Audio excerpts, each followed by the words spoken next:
చతుర్ముఖ బ్రహ్మగారికి తుమ్మొచ్చింది. తుమ్మగానే ఆయన ముక్కులోంచి కింద పడ్డాడు.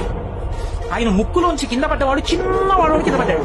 కింద పడి అందరూ చూస్తుండగానే భూమి ఆకాశములు నిండిపోయేటట్టుగా వెళ్ళిపోయాడు. ఇప్పుడు సముద్రం లోపల భూమి ఉండిపోయింది. వీడికి లోభం లేదు హిరణ్యాక్షుడికి. ఆ వెళ్ళిపోయిన భూమి నాదే అన్నాడు. ఆ వరాహావతారం సముద్రంలోకి దిగింది.